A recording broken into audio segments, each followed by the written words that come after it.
test what happens if we give infinite resources to different races. We'll have humans, orcs, elves, and dwarves evolving and competing against each other to find out which one turns out to be the most powerful race. This time we'll be using a square map that I've divided evenly into 4 quadrants. In the top left, we'll place the grass biome, in the top right, the savanna biome, in the bottom left, the permafrost biome, and finally, in the bottom right, the jungle biome. With the map ready, we move to the first quadrant, where we'll drop 2 humans. Then we head over to the savanna to place 2 orcs, add 2 dwarves in the permafrost biome, and lastly, 2 elves in the jungle. Once that's done, we hit play and let them start exploring their surroundings while vegetation begins to generate. Not that they'll need too much of that, since now comes the most important part of the experiment.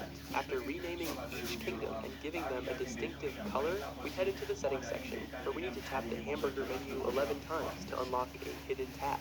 In that menu, we scroll down until we find the option to grant cities infinite resources. We activate that option and then jump back to the kingdoms. It's worth clarifying that even though they have infinite resources, this doesn't mean they can immediately start forging adamantium armor or putting up ultra-modern buildings right from the start. They first need to acquire the knowledge required. On top of that, they still have to discover the actual resources and minerals. However, once they gain that knowledge, or for example, discover the population deposit, they'll have infinite access to that material and can use it however they want. We can just begin to wonder if it's clear that the elves are the most advanced so far, both in population and territorial expansion, since they were the first to create a second settlement. They were quickly followed by the orcs, who had also upgraded their capital quite a bit, modernizing several houses and even building a palace for their king. Meanwhile, the humans are at a fairly similar level, except they hadn't built a secondary settlement yet. Or at least, that's what it seems, since in this southern region they actually managed to establish one, and pretty quickly too. And finally, we've got the dwarves, who were the last to create their second settlement, but in exchange, they became the first to establish a third one. So technically, they're number one when it comes to territorial expansion. Instead, the humans will probably be number two. The elves are definitely in the lead. They've got 2 palaces, one in the capital and another in their secondary settlement. On top of that, they've upgraded nearly all of their homes, which clearly shows in their current population, as they've finally reached 100 inhabitants. We're now at year 70. By this point, none of the races had managed to occupy 100% of their quadrant, but we started noticing some differences in population between them. Humans and elves stand at the top, with very similar numbers in both civilians and soldiers. Next come the dwarves, trailing behind by about 100 inhabitants, and lastly the orcs, with fewer than 400 people in total. The humans, thanks to the continuous improvement of their buildings, have managed to expand their population to over 600 inhabitants. On top of that, they've already discovered practically every structure available. It's clear they have mills, as well as these massive castles that almost certainly house a huge number of people. However, when it comes to soldiers, the humans are in bad shape. They don't have proper weapons, and their military organization leaves a lot to be desired. Even so, the rest of the kingdom looks solid and continues to grow. The orcs, who still hold the lowest population, are facing several problems with the local wildlife. Since they're based in the savanna, they're constantly competing with wild animals for territory, and that directly hurts their population growth. I've also noticed that they prioritize building mills way more than necessary, which doesn't seem like the smartest choice, considering that just one would already give them unlimited wheat, and if that wasn't enough, they're also being harassed by the monkeys living on the edges of the jungle, who keep throwing feces at them from the other quadrant. Interestingly, these monkeys don't attack the elves, probably because of the strong connection the elves have with nature. This harmony is also reflected in the design of their kingdom. They haven't built a single road, unlike the other civilizations. And lastly, the dwarves, who during this period managed to surpass the elves in population, became the first to establish formal religions within their territory. We can see several churches built across their land, which could benefit them culturally. However, when it comes to their army, their situation is pretty much the same as the others. No real improvements yet. That's understandable, though, considering not even a century has passed. It's normal for military progress to still be limited at this stage. We've just hit the 300-year mark since the experiment began, and the first thing that really stands out is the size of the elf population, over 1,900 inhabitants. That gives them a massive lead over both the dwarves and the humans, while practically doubling the orcs' numbers.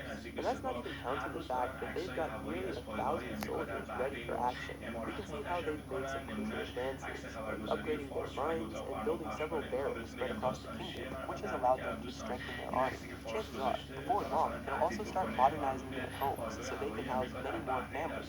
There's also a slight improvement in their military equipment, although though considering the year we're in, I'd still say they're a bit behind in that department. The dwarves, meanwhile, have also renovated part of their buildings, including what look like fully modernized training barracks. In fact, in this completely slick task, they've just managed to surpass the elves again, adding more than 1,000 inhabitants in only a few months since our last check. That's something I definitely wasn't expecting. The humans, who've stayed relatively stable during this period, still don't show any modern upgrades in their constructions. Although up here in the north, I can see they've begun the first major improvement in their kingdom, a palace that's currently under construction.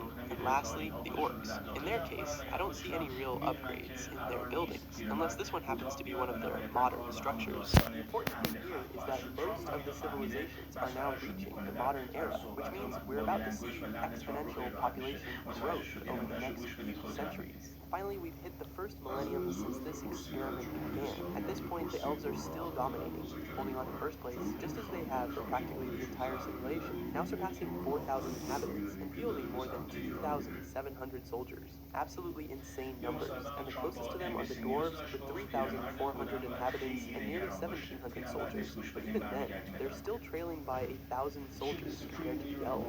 All of this rapid growth comes down to the fact that they've upgraded almost all of their buildings, and they've finally started properly equipping their army. In fact, we're starting to see some firearms in circulation now. But what really stands out is the sheer number of advanced homes they've managed to build. They still have plenty of open space available, which means they can keep expanding or continue modernizing their structures. But honestly, what they've already developed is nothing short of impressive. The dwarves, for their part, have also carried out major upgrades, especially in the southern region, where they've modernized practically the entire area, with the exception of a few spots that still remain outdated. There are still some regions in the center and the north that are noticeably behind. In fact, I don't see a single modern building across that whole stretch.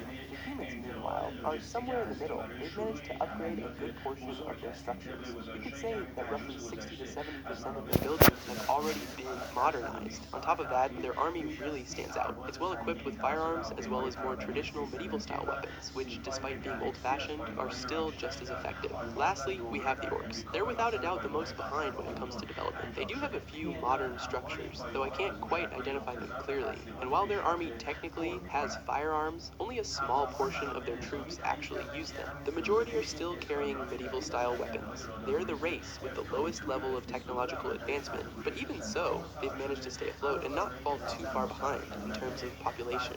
After a long, very long wait, we finally reached the year 3000.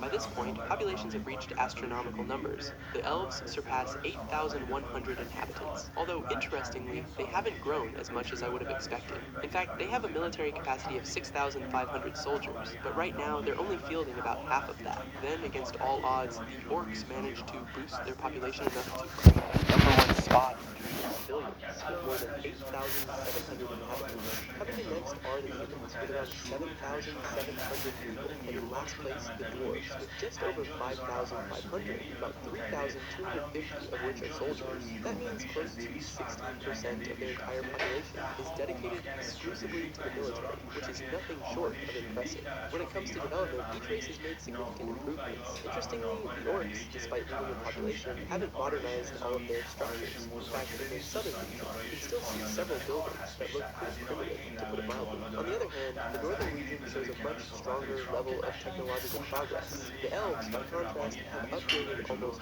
100% of their buildings, just like the dwarves, who also show an almost complete level of modernization. What's really curious, though, is that despite having all their structures optimized, they haven't experienced the kind of population growth you'd expect, considering the potential they showed in earlier centuries. Maybe instead of focusing on growing their civilian population, they chose to prioritize military preparation.